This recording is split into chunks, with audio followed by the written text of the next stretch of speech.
salaamaaleykum internet enquête 221 yi dal leen ak jàmm nu ñu amee baaxoo habitude di ko def saa su ne rek ci enquête sur bi yoon nag ñu amaat keneen ku ñu invité koo xamante ne ni macha allah it ci domaine am ku ci positionné wu la di coordinateur en tout cas ànd sàmm jikko yi buñ ko waxee nag muy Babacar Mboup xam ne ñëwoon na ci ñun benn ñaar. te nit bu demee ñëwaat rek à la fin partenaire ngeen di doon ci li nga xamante ne mooy enquête 221 sans plus tarder dañ koy bàyyi mu nuyu ak ñi nga xamante ne nii ñoom ñooy internautes yi Papa Babacar ñu ngi lay nuyu bu baax a baax. waaw sama doom maa ngi lay fay maa ngi nuyu waa enquête 221 maa ngi nuyu aussi mbokk yi nga àndal seen techniciens yi maa ngi nuyu surtout nag internautes yi nga xam ne ñoom ñuy suivre. di nuyu waa Sénégal di nuyu aussi waa àdduna bi yëpp. ok mi ngi noonu muy Babacar Mboup coordinateur enquête plutôt ànd sàmm jikko yi tamit am it yeneen position wala it yeneen posture yi nga xam ni mi ngi ko fa amee tey jiitewaat tamit ci ñeneen di koo xamante ne ci ay modérateur dañ koy faral di gis ci yenn conférence ci yenn forum atelier. en tout cas ku ñu naw loolu xam-xamam la tamit di consultant mën nañ ko wax nga xamante ne nag dafay intervenir ci ay plateau télévision ak it rajo mu bëri loolu ci Sénégal aussi tamit lu ñu félicité la koo xam ni tamit kilifa diine yi xam nañ ko ndax kenn ku nekk ci sa ëtt dina toog xamale la jamono ji fi mu toll jëm ci côté mars ak bu mu mën a doon en tout cas défendre li nga xam ne mooy valeurs yi moom moo ko yitteel bokk ci ki nga xamante ne ni rek moom moo fi teg également ñii xeex ni franc-maçon duñ fi am doole xeex tamit wala LGBT ñoo xamante ne ni tey ji lu bëri loo xam ne xaawoon naa bëggoon lëndëm ci suñuy gët nañ jàpp ni it mi ngi ciy def liggéey bu am solo mi ngi ñu koy xamale ci ànd sàmm jikko yi à travers panel bu yaatu boobu nga xamante ni imam ulema tarixa bu nekk da ciy bokk ibaadu yi ñëpp ñu ngi ci en tout cas famille la moom moo réussir loo xamante ne jafe na catholique beeg tijaan murit jullit bi en général ak lu mu mën a doon ci benn waxtu dina la boole ci benn groupe ngeen waxtaane te benn objectif ngeen di am lépp rek jëm ci sunub nekkin en tout cas muy loo xamante ne ni point bu ñu bëggoon préciser la ñu nag waxtaanee li nga xamante ne moom mooy gestion en général Covid 19. chaque jour booy déglu point du jour coronavirus ministre bi wala docteur Xames wala Alphonse ku ko mën a joxe yow ban jàngat nga ci am su paree. jërëjëf ma fi tey jii ñoo ngi ci je pense 4021 cas dont ñu guéri ñi ak ñi nekk sous traitement yëpp situation du jour bi nekk peut-être ci 45 personnes yoo xam ni décédé nañ ci durant 3 mois de pandémie loolu am na jàngat yu ñu ci war a am 3 mois soo ko divisé par 47 ne serait-ce que jël nombre de décès yi loolu 3 mois yi ça fait 90 jours boo ko divisé par 45 ça nous donne par exemple 1 mort tous les 2 jours 1 décès tous les 2 jours mais chiffre bi ñu joxe nii c'est contestable. du ñu wax ñëpp ni dañu dee ci Covid dañu dee ci Covid. ah bon 45 la ñu wax ñoo xamante ne décédé nañ sax ñu daal di leen defal test ñu positif. amul demeewul noonu. te loolu bari na ay cas yu ñu wax famille ñi décédé woon génn démentir ko loolu gis nañ ci lu bëree bëri cas Thiès Touba ak feneen ak feneen mais même supposons que 45 yi ñu wax am na même si on le suppose 45 yi ça nous donne en fait ñaari nit ñuy faatu tous les 2 jours loolu mooy li ñu constaté Sénégal bala ñoo dem ci en fait une situation globale ci àdduna bi ci Afrique ak feneen dañuy xool d'abord ñun données yi ñu am d'abord au Sénégal d'abord ba pare n'est-ce pas donc ça nous donne 2 décès par 1 décès par tous les 2 jours bu ñu delloo ci le même ministère de la santé seen données épidémiologiques yi nga xam ne génne nañ ko en 2016 gis nañ ni ci 11 cause de mortalité yi nekk Sénégal yi ci gën a fréquente yi ci gën a ëpp doole 11 yi ci jiitu gis nañ ni loolu daan na rey soo ko cumulé dina rey tous les jours presque 68 personnes mais ci hôpitaux yi kese ci hôpitaux yi établissement hospitalier yi kese mais waxuma ci case waxuma ci àll beeg yooyu mais 11 maladies yi nga xam ne ñoo ëpp lu ñuy rey Sénégal danañ rey presque tous les jours 68 personnes tous les jours y a pas photo nga xam ni ñoom li ñuy rey par jour Covid bi reyagu ko 3 mois. te neen dafa dangereux. mais léegi nañ ma wax nan ma wax fan dangerosité bi nekk dangerosité bi nit ñi ñoo ngi dee ñu bëgg ko ak ñu bañ ko nit ñi dañuy faatu nit ñi dañuy dee dañuy dund di juddu di dee donc noonu la yàlla bindee àdduna bi mais quand même dama la bu ñu comparer chiffres yi rek en 2016 laa la wax déjà tableau bi ñu ministère de la santé indi mais ci hôpitaux yi rek laa la wax 68 personnes meurent par jour. 68 mais 68 li doon dee ci hôpitaux yi ci 2016 te dafa yokk aussi xam nga mais am na ci information yoo xam ni ñoom dañ ciy liggéey peut-être yu 2020 yi peut-être danañ ci mën a jot en 2021 parce que il faudrait que ñu xool statistiques yi et cetera alors loolu ça nous permet de voir que Covid bi li mu reyegun en 3 mois jàngoro yooyu ñoom danañ koy rey ci benn bis danañ ci rey lu ko ëpp léegi lan moo ci gën a garaaw xanaa dee du dee rek. xan kon da ngay déplorer excès de communication bi. Il y a une surmédiatisation man je l'ai dit dès le premier jour. te man loolu yaakaar naa ni wax dëgg yàlla ñoom sax fekk si nañ ñu ci léegi nii c'est le docteur Bousso yaakaar naa peut-être mooy le numéro 3 ci ministère bi je sais quoi mais lan la wax c'est une grippe fi ñu tegoon affaire bi vraiment àggu fa il faut ñu wàcce ko. wax na ko bërki ci semaine bi rek ci plateau benn télévision ci fii ci Sénégal alors loolu moo lay wax ni la yëf yi fi ñu ko yeggale woon yeggu fa peut-être nag li ko waral xëy na mën nañ ci débattre après waaye fi ñu teg yëf yi moom yeggu fa la grippe là très sincèrement fi ñu fa teg yeggu fa essayé nañu surmédiatiser ko bëgg a tiital nit ñi privé leen seen ay liberté parce que tout simplement il y a un agenda en fait derrière mais coronavirus Covid-19 wu dina mais li muy rey ci àdduna si ak ci Sénégal mais feebar yi ko gën a garaaw rek a fi nekk ne serait-ce que les cancers ci àdduna yëpp cancer dana rey pratiquement 9 millions de personnes par année ce qui veut dire que Covid bi mu déclaré wu ba léegi en novembre ba suñu jonni tey jii cancer rey na pratiquement plus de 5 millions de personnes. mais peut-être bu ñu génnee ci bu ñu génnee échelle Sénégal ci Sénégal bi bu dee dañoo dugg peut-être que ci dans le monde par exemple coronavirus ñu ne comme exemple en Italie li muy faat ci nombre yi ñu wax parce que am na benn étude bu génn la pour appuyer la étude boobu mi ngi wax ne la muy faat ba ñuy calculer daanaka booy seet sur 103 personnes la ci rey kon lan moo nekk ci ginnaaw Covid-19 coronavirus lu fa nekk. man le Covid laay wax man quoi le Covid-19 li ci nekk véritablement moo mat a jàngat d'abord prenons en fait le cas de l'Italie l'Italie ñun demoon na Italie ba ñun ñëpp amoon nañ jaaxle ci li ñuy wan d'abord ci médias yi. mais bul fàtte ni médias yi plus de 98% des médias est détenu par des lobbies ñoom ñoo ko moom donc ay entreprises lañu yuy liggéey donc dañuy suivre ak respecter code de conduite ak orientation yi nga xam ne moom lañ leen jox parce que c'est des entreprises commerciales dañuy liggéey n'est-ce pas ñi ko moom aussi lañu servir seen i intérêt alors par travers médias yooyu yëpp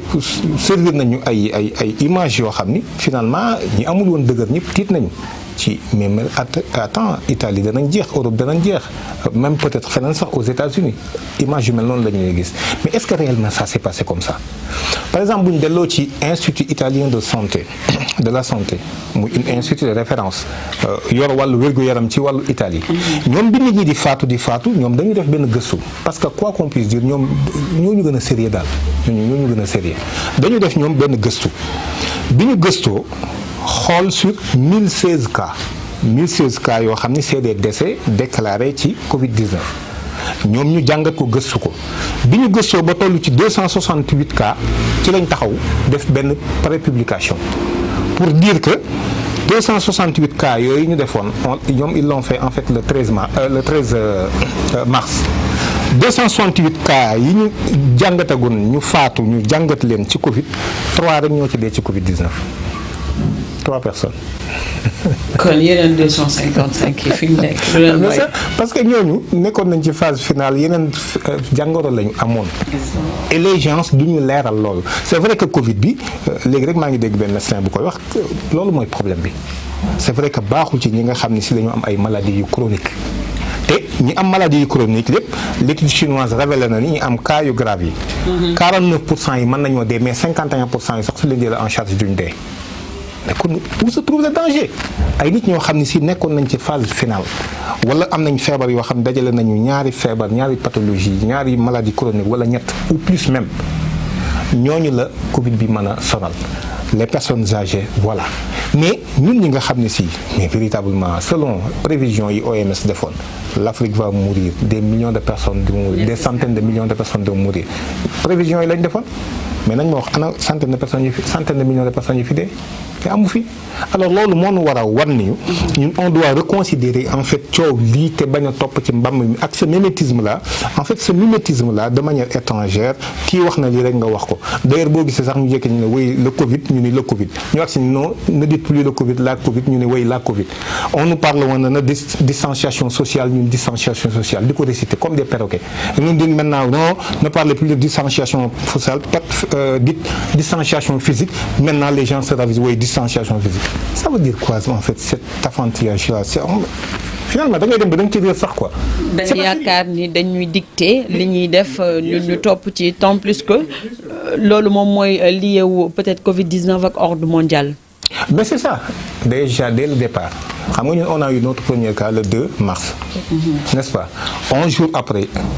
après exactement c'est-à-dire le 13 mars le ministre de l'Intérieur nous sort en tout cas un arrêté pour interdire tout rassemblement ak manifestation yi waroon am parce que jamono yooyu suñ mbokk chrétiens yi ñoo ngi doon waajal manifestation il y avait la ziar générale Tivaouane il y avait l'appel des Layènes il y avait aussi Kazu Rajab et cetera yu waroon ñëw il y a Médina Gounass aussi alors mu génne arrêté tere rassemblement yi ak manifestation yi ci biir réew bi 6 jours après le 19 exactement le gouverneur nous sort un autre arrêté pour fermer les mosquées tout court les mosquées muy vraiment une décision absurde te toujours dama koy wax une décision boo xam ne si véritablement doo comprendre sax quoi dafay fësal ñoom haine bi ñu am ak li ñu jàppal jullit yi ak ni ñu jàpp ay mosquées parce que une note en tout cas wala bokk la loi ne doit pas être impersonnelle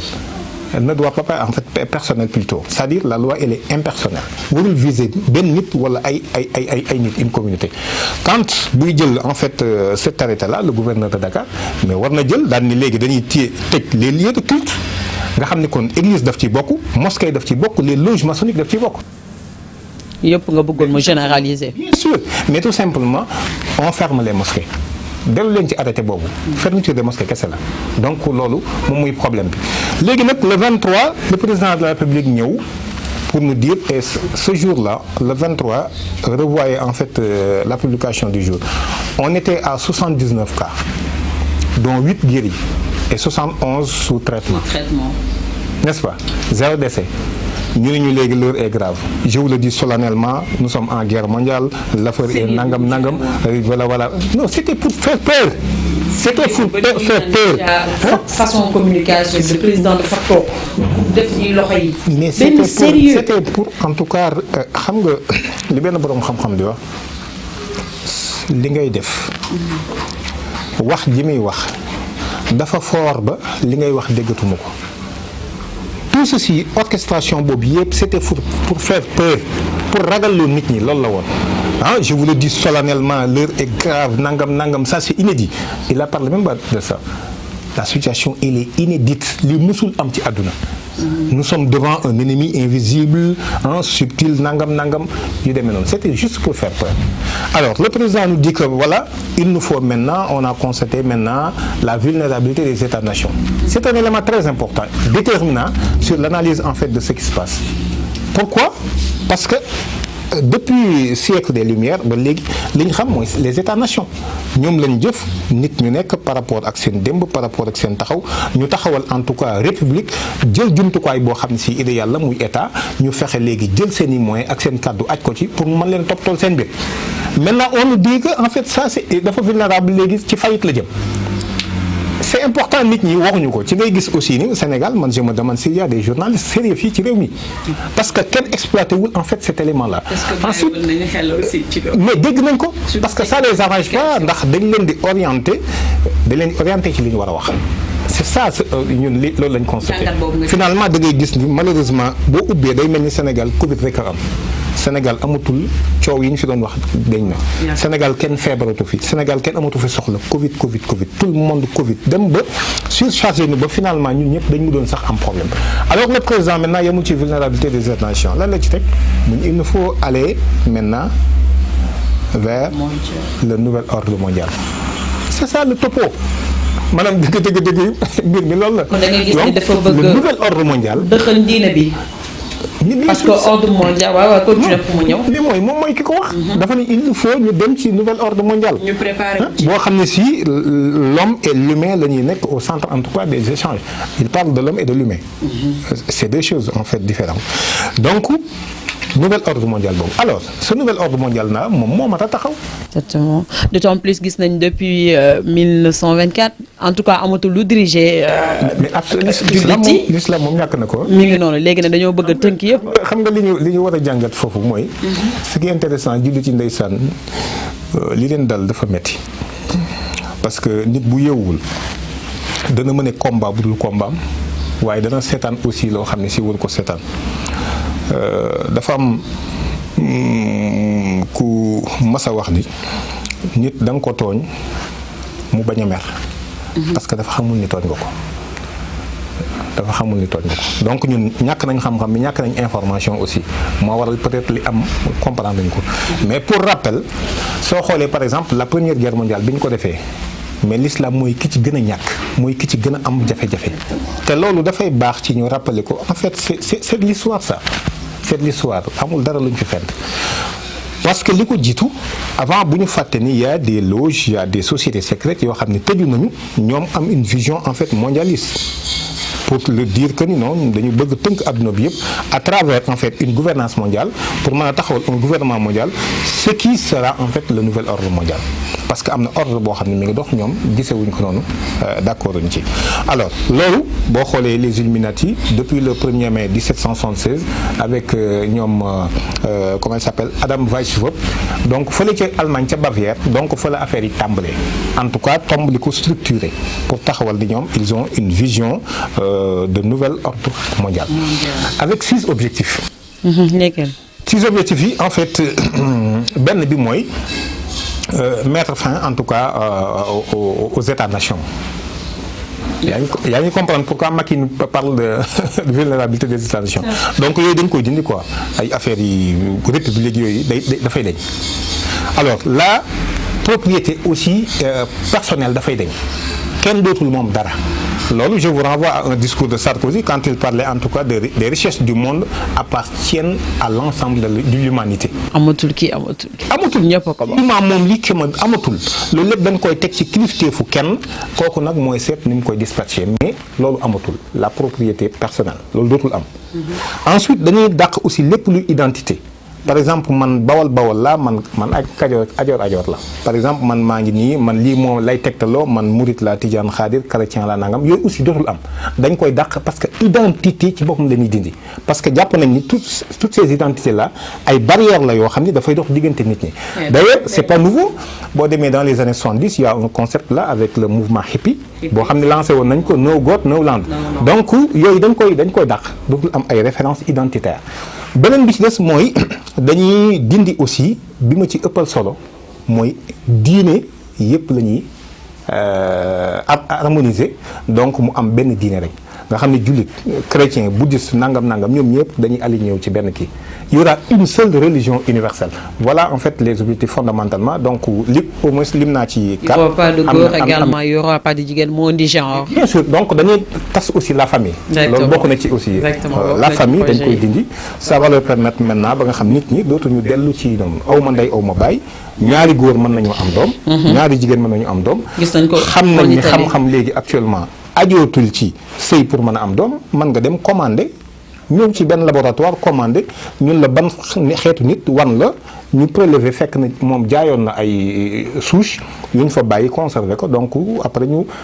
déclencher processus bi pour mën a am doom bu mel noonu nga xam ni 200 ans mën na fi jóge sax yooyu ñu mën a am donc loolu xam-xam weesu na ko daal donc la famille aussi dañ koy disloquer la famille alors loolu mooy objectifu nouvel ordre mondial loolu la ñu Macky Sall di woo alors nouvel ordre mondial boobu nag pour rappel benn élément boo xam ne aussi dafa am solo te man vraiment bëgg naa nit ñi yeewu ci. li may wax ni nag du parparloo du dara mais ñoom le nouvel ordre mondial xam na ni tant que l'islam mi ngi taxaw tant que nit ñi ñoo ngi dellu ci jàng alxuraan en fait ce projet là du taxaw. li may wax nii du man rek maa ko wax. Pierre Hillard il l'a dit c'est un sociologue reconnu de mondial sur le plan international nee na benn handicap lañ am benn problème lañ am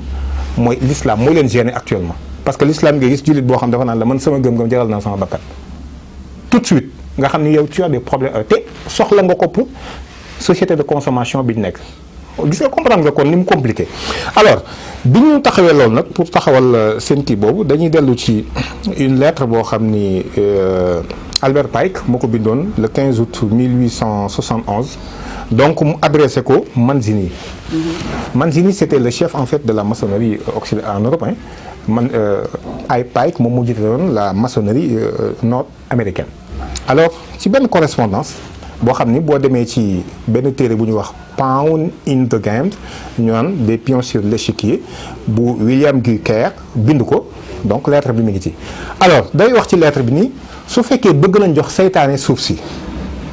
c'est là où ça devient intéressant su fekkee suuf si la conduite de l'humanité bëgg nañ ko teg ci seen loxol kilifa muy seytaane il leur faut créer 3 guerres mondiales et 3 grandes révolutions 3 guerres mondiales et 3 grandes révolutions comprendre nga le 15 août laa la wax déjà 1871 43 ans après on a la première guerre mondiale 43 ans après c'est la deuxième guerre mondiale mais première guerre mondiale bi mu amee qu'est-ce qui s'est passé mooy d'abord ils ont récupéré en fait le territoire russe ils ont séché les arts la révolution de 2017 bolchevique ah parachevé ba Sénégal ils ont disloqué aussi l'empire ottoman mu doon structure boo xam ne si dafa dajale woon jullit yi yëpp ak lu mën a xew voilà donc ñu taf ko en 1923 mais supprimer le khilafa islamique en 1924 ce qui dit que mais c'est ça alors 5 ans après avec le traité de Latran ci lañ créé le Vatican en 1929 yaa ngi comprendre xeex nañu le khilafa islamique mais créé nañu en tout en 1929 en tout cas le Vatican mais 3 ans après ci lañ créé Arabie Saoudite aussi ci lañ créé Arabie Saoudite dàq njabootu yonent ga fa nekkoon rey leen donc ñi ci mucc tey ñoo ngi Jordanie avec Abdallah le roi de Jordanie mooy ki gën a jege yonent bi mooy deretu yonent bi gën a jege te ñu xam ko sikki sàkk amu ci kaw suuf actuellement le roi de Jordanie Abdallah bo maamam jikko ji kii baayam ki ko jur rek boo demee Médine kooku laaj ñun la xam nañ ko ñoom fa lañ leen dàqee woon alors léegi taxawee seen Mamluk Saoudia alors 1929 aussi ñu créé la banque des banques BIRD voilà créé deuxième guerre mondiale parce que desoon na ba tey SDN moo fi nekk mais liñ bëgg mënagul sotti parce que il fallait les institutions taxaw ba pare ndax xam nga gouvernement mondial bi gouvernance bi moo koy jiitu d'abord ba pare n'est-ce pas alors ñu tàmbali taxawal ay SDN taxawal ay institutions di taxawal aussi un peu à peu près barab yi nga xam ne diine ma nga fa ñu fexe ko contrôler aussi alors bi ñu taxawalee la deuxième guerre mondiale léegi maintenant qu'est-ce qui s'est passé dafa jeex rek ñu supprimer SDN taxawal ONU def la déclaration universelle des droits de l'homme 3 ans après 1948 créer État d'Israël aussi 1948 n'est-ce pas créer aussi yeneen institution yoo xam ne notamment Bilderberg et cetera OMS et cetera pour mën a am par rapport ak éléments yi gën a déterminant dans la vie en tout cas de l'individu ay institutions yoo xam ne institution internationale la donc gis nga gouvernance bi mi ngi tàmbali nekk en place. Exactement. alors loolu lañ dem ba tey quand le président Macky Sall nous parle de troisième guerre mondiale mais noo def ticket. exactement loolu aussi tamit dañuy gis ni ci troisième guerre mondiale boobu lay wax carrément di dellu aussi tamit di wax ni ci ay waxam yëpp day delluwaat ci Macron day delluwaat en tout cas ci français yi peut-être moom amul fitu jàkkaarloo wala doole bi amul waaye dinañu am fitu indi coronavirus pour mu daal di xeex loolu ñoo indi pour éliminer carrément les musulmans mën a dem ci nouvel ordre mondial bi. mais absolument xam nga le nouvel ordre mondial ils ont commencé déjà dans les années 2000 xam nga ne woon naa la institutions yi ñoom ñoo ngi ko tàmbali di mettre en place. les institutions mi ngi nekk en place il y a OMS il y a comment on appelle il y a ONU muy kii bi muy organe central bi il y a d'autres organisations buy toppatoo wàllu éducation buy toppatoo wàllu culture buy toppatoo et cetera yooyu yëpp institutions internationales yi am na. n'est-ce pas alors lan moo des léegi bi ñu bëggee nag maintenant dem ci gouvernance bi d'abord parce que ci ngay jaare ci lañu gis ni am na lu leen téye woon bi ñu jógee deuxième guerre mondiale mooy la guerre froide. La guerre froide nag bipolarité boobu arrangé wu leen woon alors bi mu jeexee nag automatiquement ci leen attaqué maintenant l'agenda là depuis yaa ngi rappelé wu 1990 donc ak Bush père en tout cas ñu woote ci loolu. Première mobile bi ñu njëkk a cherché c'était le terrorisme international parce que il leur fallait benn mbir boo xam ni nit ñi danañ gis ni ñun ñii nous sommes en danger. Et nous avons besoin de protection. Alors il faut qu'on ñu servir dara looloo waral le terrorisme international ñu créé ko. Ça a été créé de toutes pièces dans les loges. De toute façon c'est des programmes, des projets à accomplir. Ils ont attaqué les États-Unis, l'Angleterre, etc. L'Inde, l'Afrique fenn fu ñu épargner amul. ba nit ñëpp tiit ni mais ñun il nous faut quelqu'un pour ñu protéger. Il nous faut en fait un sauveur. yamul ci loolu ci la ñuy sukkandiku aussi. Par exemple aux États-Unis après le 2001 ci lañ def Patriot Act maintenant pour restreindre maintenant la liberté des Américains loolu donc da ngay gis ni toujours agenda bi day ànd ak loolu. Alors bu ñu ci jógee wutaat nañu beneen prétexte aussi muy par exemple le réchauffement climatique wutaat nañ beneen prétexte aussi par exemple muy le problème de la population mondiale nii dafa bari. Actuellement, nous sommes à 7,7 milliards et les richesses du monde ne pourront pas satisfaire à tout le monde. Il y a des énergies en fait non renouvelables. Il faudrait gérer ça. 500 millions pour en tout cas monde bi ñu nekk ci paradis. Quoi 500 millions. Sur 7 milliards, 700 millions. Qu'est-ce qu'ils vont faire avec les 7 milliards 200 millions restants? Donc là, c'est une grande question. Alors, loolu moo waral avec le virus là, Covid-19 bi. C'est un autre prétexte maintenant pour accélérer en fait ce processus pour aller vers le nouvel ordre mondial. C'est pourquoi automatiquement ñi ci adhéré ñëpp ils ont tout de suite parlé de ça. Et il s'agissait juste d'une crise sanitaire. Actuellement avec les 1000 milliards là au Sénégal ñaata moo ci dem ci wàllu santé bi. 64 lañ décidé woon. 69. dañ cee yokkaat yeneen 5 yi pour mu doole ñu gis. 6 000 milliards et pourtant ñun ñëpp xam nañ c'est une crise sanitaire. N'est-ce pas? Alors juste virus la te virus aussi nit ñi bu ñu jaaxle quoi ñun li ñu wax ci virus ak ay bactéries moo ëpp sax suñ cellules yi nekk suñ jëmb. virus bi du suñu noonu. Selon vous biologique la virus bi ñu lan la exactement pour réduire population bi Bill Gates ak organisation mondiale de la santé nga xamante ne gis nañu ni ñoom Bill Gates ñoo koy financé moom moo tax ñuy ñëw ci chloroquine bi pour daal di wax ne DJ Raoult en tout cas yëfam amatul doole et tout. Parlons un peu ci organisation mondiale bi plutôt je dirais OMS et ak Bill Gates ak Raoult li mu leen di déranger chloroquine. da ngay wax xam nga déjà man ce que je comprends pas mooy en matière de santé yaakaar naa ñëpp d'accord nañ ni nit ki bu tawatee nañ la ñuy seet ba mu fexe mu tane. Alors au moins avec l'hydroxychloroquine DJ Raoult ak ñeneen aussi même Sénégal le professeur Seydi l'a confirmé gis nañ ni vraiment chloroquine bi ñu ko jox ñoo ngi tane. amul ci benn problème. léegi où se trouve le problème. En plus c'est mort demul ci chloroquine bi. Mais où se trouve le problème. Est-ce que du nit ñi ñoo ngi tane. Est-ce que du Bill Gates li mu bëggoon moom lañ ko bëgg a xaaj. léegi foofu la intéressant te c'est un point boo xam ne yaakaar naa pàcc bu am solo la pàcc bu am solo dans la mesure où Bill Gates c'est l'homme fort de l'OMS. Est-ce que xam nga ni par exemple le budget 2019-2020 bu OMS Bill Gates xam nga déjà ci origine am OMS bi ñu ko créé donc état yi ñoo daan participer à hauteur de 80% budget bi. defe naa da ci financé ñaari yoon moom Bill. ëpp na ko sax alors état yi ñoo daan participer à hauteur de 80% budget bu OMS maintenant. Les particuliers am des bonnes volontés et cetera yenn fondation yi maintenant rajouter les 20% ñoom ñoo ko jox maintenant c'est tout à fait le contraire qui se produit maintenant privé yi ñoo ëpp li ñuy def seen alal ci OMS ci une organisation dite mondiale boo xam ni daf fi war a nekkal askan yëpp ay privé ay lobby ñoom ñoo nekk ci ginnaaw boo xoolee par exemple États-Unis moo ëpp li muy participer ci OMS. ci budget 2018-2019 bi plutôt budget muy bi passé nii États-Unis participé na ci à hauteur de contribution fixe à 237 millions de dollars contribution fixe. Contribution volontaire 656 millions de dollars. Loolu ça fait un total de 893 millions de dollars, soit presque 16% budget bu OMS. comprendre mais kan moo topp ci ginnaaw. Bill Gates. te États-Unis léegi dagg na diggante moom retiré wu na ci budget bu bees bi moom du participer du joxe. alors léegi le premier financeur de l'OMS c'est un privé, c'est la fondation Bill et Melinda Gates. Participer na à hauteur de 531 millions de dollars ci budget bi passé te dañ koy yokk. alors à travers la fondation Bill et Melinda Gates, d'abord léegi Bill Gates est devenu le premier financeur en fait de l'Organisation mondiale de la santé, soit 10% du budget. xam nga kan moo ci topp. Bill Gates encore. Angleterre, le Royaume-Uni, à hauteur de 435 millions de dollars, soit 7,7% du budget.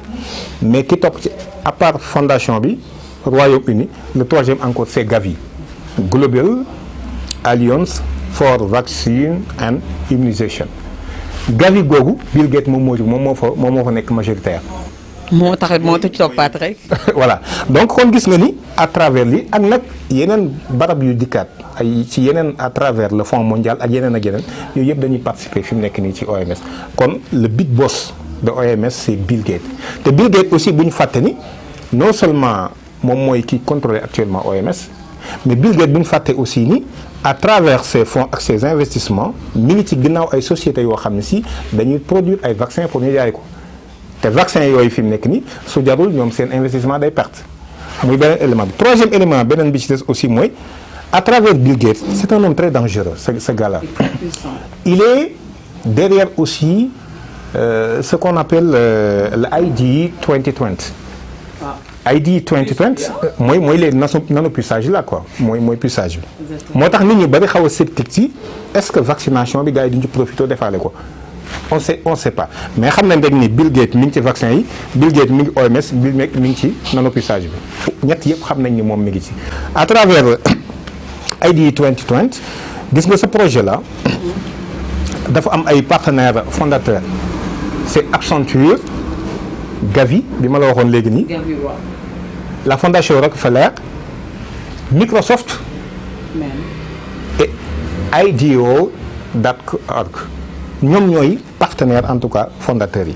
à part loolu nag y a des partenaires généraux yoo xam ni donc concept global la Mercy Corp, Kiva, Hyperledger, Irrespond, Care, Cimpress, ICCG, FHI 360 ak Barclay. donc ñoom ñoo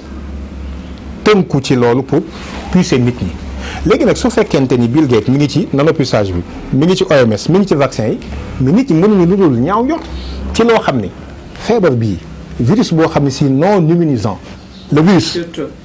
day dal nit ñu faj ko ba noppi mën na ko dalaat nga faj ko ba noppi mu dalaat ko mais kooku vaccin lu mu ci wut si parce que vaccin du dara principe vaccin lan la doomu jàngoro bi la ñuy jël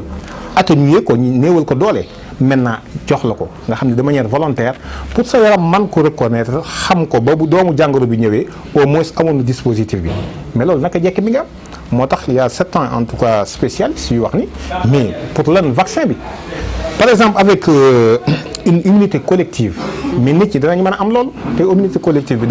dafay servir en tout cas ay avantages yoo xam ne si vaccin bi mënu ko am te vaccin bi finalement les gens ne comprennent pas mais ils veulent coûte que coûte imposer la vaccination. À travers la vaccination, qui nous dit que nanopuçage du ci àggale on ne sait pas. En tout cas à travers le vaccin aussi ay milliards lañ ci def ñi koy def mayewuñ ko kon quand c'est gratuit c'est parce que c'est toi le produit, c'est toi qui paye. exactement donc mu nekk business bu nga xamante ne mu ngi am ndax xam naa li ñu dese bëriwul loolu aussi tamit moom moo daal di dem carrément ci économie ñu plongé tuuti balaa ñu ñëw ci terre à terre yi mi ngi daal di bokk également ci ñu à genoux daanaka ñëpp à genoux ñooñu à part l'Allemagne suñu mënee wax Chine du repositionné waat en tout cas première puissance mondiale bu fekkoon sax doonoon na ko ñu ko doon xañ naan États-Unis gendarmerie de en tout cas du monde Chine ñëwaatul taxaw actuellement ci lay xew ci coronavirus. ah mais bien sûr. ndax dafa dem ba mooy jàppale waat te nee nañ affaire yi ci moom la bàyyeekoo. xam nga toujours en tout cas gars yi ñu ngi koy jiñante nee nañ chinois yi. Wuhan gi mu nekk dafa am benn laboratoire P4 bu fa nekk labo boobu gars yi ne fa la affaire yi échappé woo. gars yi ni non parce que Wuhan aussi amoon na benn jeu militaire bu fa amoon. Exactement. militaire américain yi ñoo ko fa indi. de toute façon ñoom ñoo ngi koy. entre ñoom ñu ngi koy sànnante waaye suñu doon xool kan moo gën a gagné ci crise bi. man je dirais que c'est la Chine. Chine moo ci ëpp lu mu gagné. bon peut-être nag li ko expliqué xëy na mën na bari ndax discipline bi ñu am aussi muy cette sorte de dictature bi ñu bari di dénoncer quand même am na fu mu ay avantage parce que le président chinois bu ñëwoon ni nit ñëpp tëdd leen ci suuf ñu tëdd ci suuf ce qui n'est pas le cas en Occident ñoom amuñu culture boobu c'est la démocratie c'est la liberté c'est chacun fait ce qu'il veut chacun peut dire ce qu'il veut boo waxee ñun la donc en fait j'exprime mes idées mën nañ jël décision boo xam ni peut-être mooy gën ci nit ñi ku mu neex mën nga ko bañ a respecter là peut-être mën na expliquer loolu mais en tout cas ki nga xam ni moo ëpp li mu gagné ci crise bi moom c'est la Chine. Et l'Afrique dans tout ça. Afrique dans tout ça Afrique bokkul ci dara. Afrique bokkul ci dara Afrique boolewul boppam ci dara. Afrique tey jii est-ce que mënuñu woon ñun ñi nga xam dañ leen déguisé woon jàpp ni ay yàlla lañu wala ay malaaka lañu ba lu ñu wax rek ñu ni wëy bu nee weex na ñu ni tàll bu nee ñuul na ñu ni kukk est-ce que ñun jotul ñu xam ni ñoom crise Covid-19 bi wane na ni ñoom lan ñu doon wax ak ñoom fa ñu toll bokkul. quasiment l'Europe est à genoux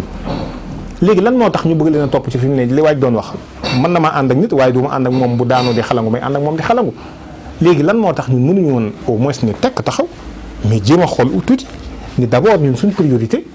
mais du ñoom seen priorité ñun gis na ni virus bi peut-être lam fa def ci dégâts ñun def ko fii en Afrique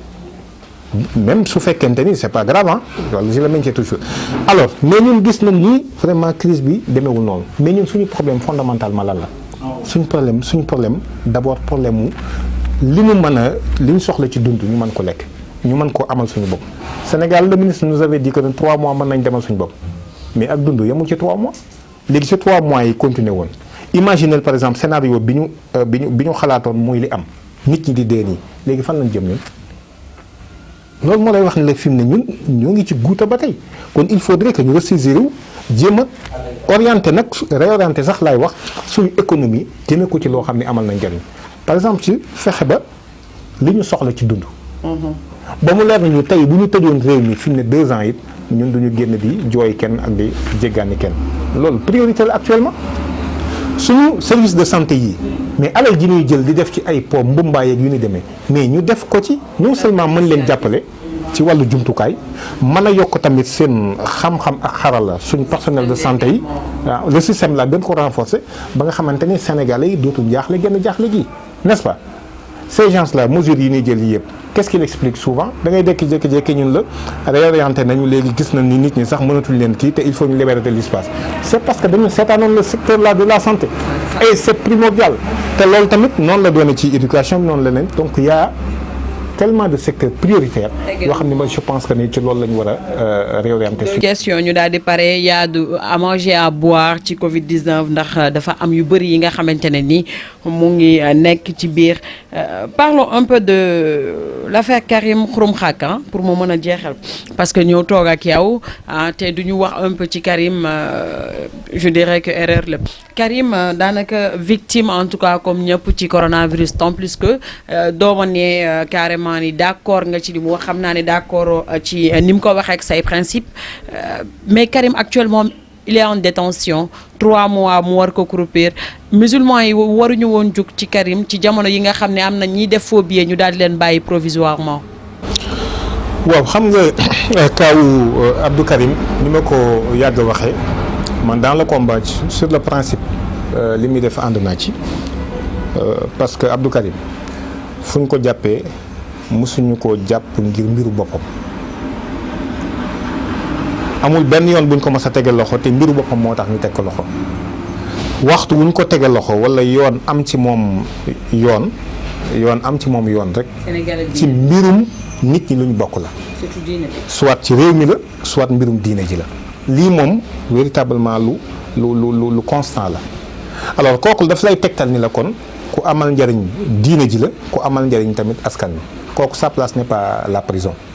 loolu muy benn. léegi nag ci ni mu waxee man wax dëgg yàlla waxin wi d'accord ma ci ndax wax ju mu fi mën a doon ci biir àdduna manees na ko wax ci waxin wu leer waxin wu amee ay teggiin te terewul ki ngay waxal dana xam ne yow li muy wax nii xam nga ko parce que c'est ça le plus important lii laay wax lii moo tax ma wax ko lii laa ci jublu lii moo tax ma jublu ci loolu soxlawul donc di wax di heurter kenn n'est-ce pas mais nag même su loolu su ko waxee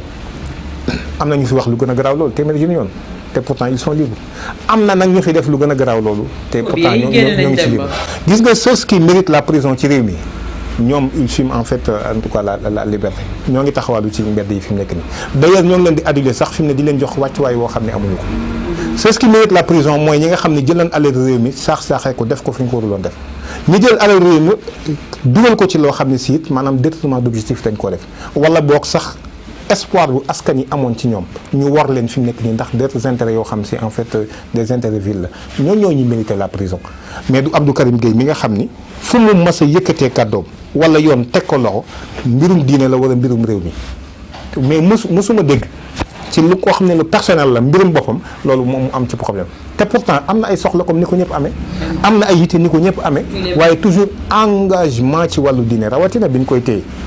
mais problème mu réouverture mosquée yi la doon wax mais loolu ñun ñëpp la ko waxal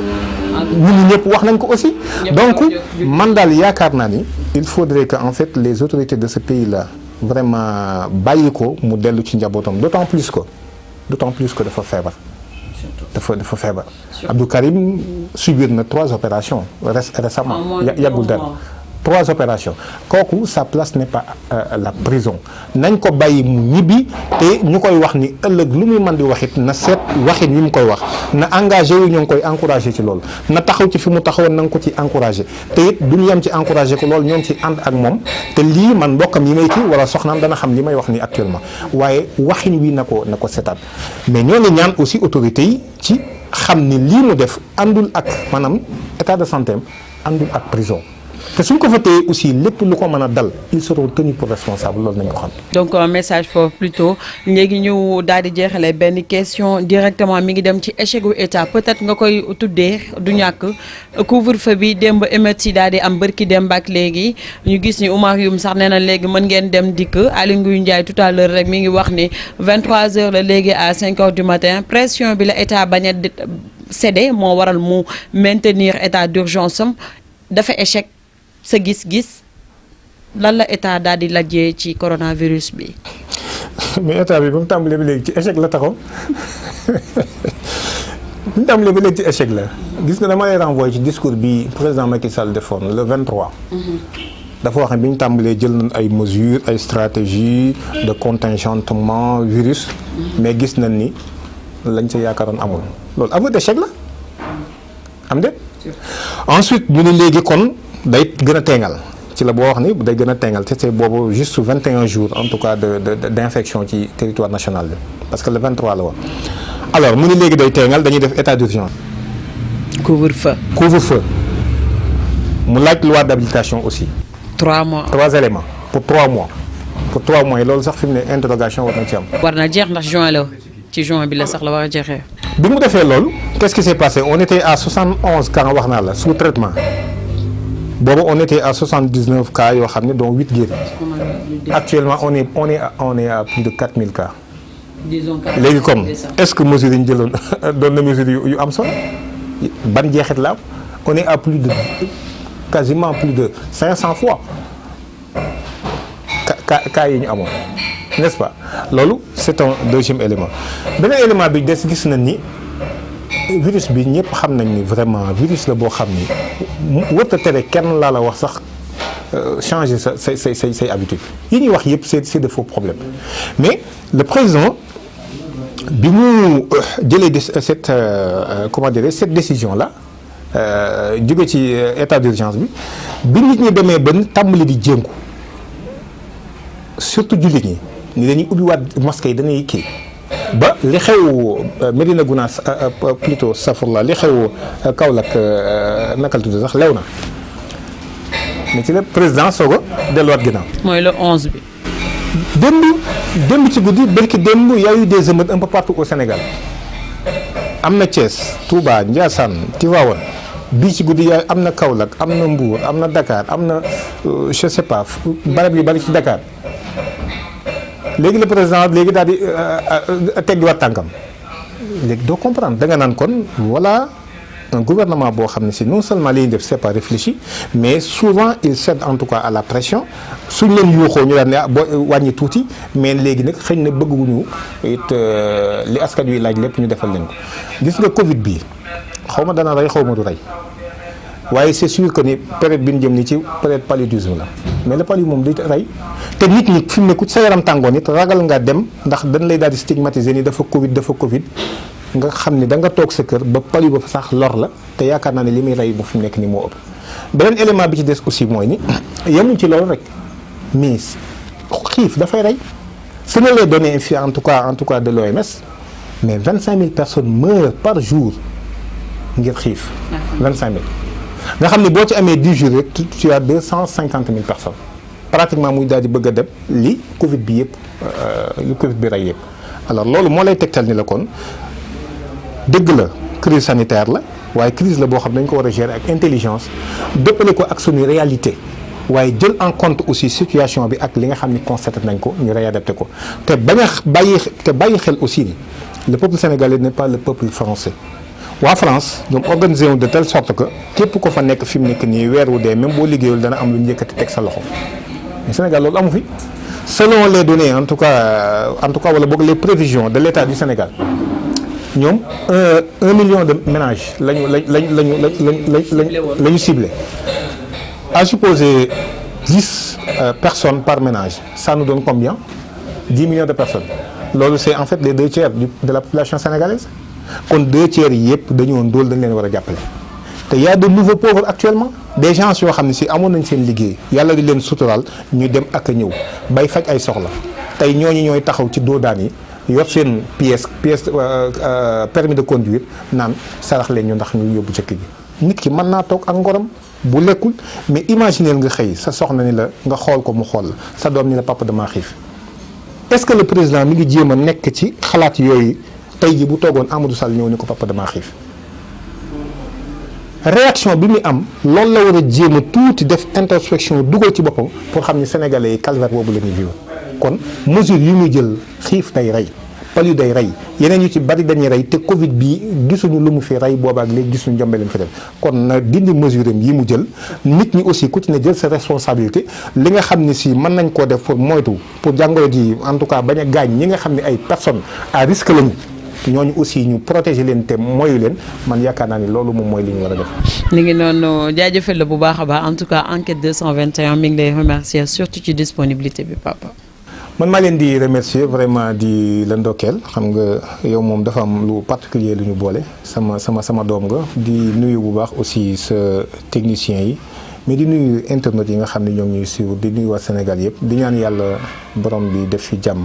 di wax jeunesse bi aussi nañu taxaw tem ndax réew mi ñu ñoo ko mën a taxaw États-Unis ni mu mel américains yi ñoo ko def noonu France ni mu mel français yi ñoo ko def noonu Allemagne ni mu mel wala Chine chinois yi ak allemand yi lenn lu ci nekk respectivement yaa def noonu sam réew kon Sénégal fi mu war a jëm jeunesse bi rek ñoo ko war a taxawoo mag ñi nañ nangoo def sacrifice tuuti te départir wu ci njariñ loo fekkee yaa ma gënal sama bopp ma la gënal dug bañ naa la yooyu luy tardeel aw askan la luy tardeel nit la luy tardeel am réew la nañu nangoo sacrifier pour suñuy doom pour suñuy sët pour suñuy jarbaat su ko defee ñoom it ñu encadrer leen jox leen xam-xam bi war waaye nag fexe ba bàyyi leen fi lu am solo lu mën a dal loo xam ne bu ñuy faatu suñu xel dana mën a dal ci loolu mais pas bàyyi leen fi ay bor te malheureusement gis naa ne ay bor la leen fi nar a bàyyil akub coono ak hypothéquer aussi seeni chance ci àdduna. voilà kenn mi ngi noonu en tout cas un message fort cri de cœur également en même temps ñu cri de gueule aussi wala coup de gueule en tout cas pour à l'endroit ñi nga xamante ne ñooy suñu dirigeants yi ñu bàyyi ci xel bu baax a baax bàyyi xel ni Sénégal en tout cas jeunesse bi la ci bu fekkee da ngaa wax ne 75 wala 60% en tout cas sa jeunesse mu mel ni histoire dafay rattraper waat jox dëgg du ñàkk le président bi fi nekkoon nga xamante ne mi ngi doon wax ni on a une jeunesse malsaine. ak tey jii li ñu gis nii en tout cas est-ce que du ko jox dëgg mais loolu yëpp ñun ñoo ko war a bañ ñun ñi nga xamante ne nii ñun ñooy jeune bi ñun ñoo nga xamante ne ñoo war a defar suñu réew à travers ci en tête enquête 221 ñu ngi leen di jaajëfal bu baax a baax di wax ni rek nañu jàpp dina mës a baax en tout cas coronavirus mën fee jóg bu baax a baax président Macky Sall dafa tuuti générosité par rapport ak ni mu nekkee ci kaw ndax en tout cas dirigé dafa ànd ak yërmande tuuti jaajëfal ñi nga xam ne ñoom laa jàkkaar lool ci technicien di Roger Mendy ak Mortale Kébé Amina également maa ngi koy jaajëfal bu baax a baax di ko remercier incha allah ci ay bés yu ñuy ñëwaat enquête sur ak keneen profito également remercier Astukaay Solo ci robe bi nga xam ne def na ko ñu gis saa su ne mi ngi ciy jàpp bu baax a baax madame Niass aussi ñu ngi koy remercier ci 302 85 28 incha allah prochaine fois keneen ku ñu war a waxtaanal.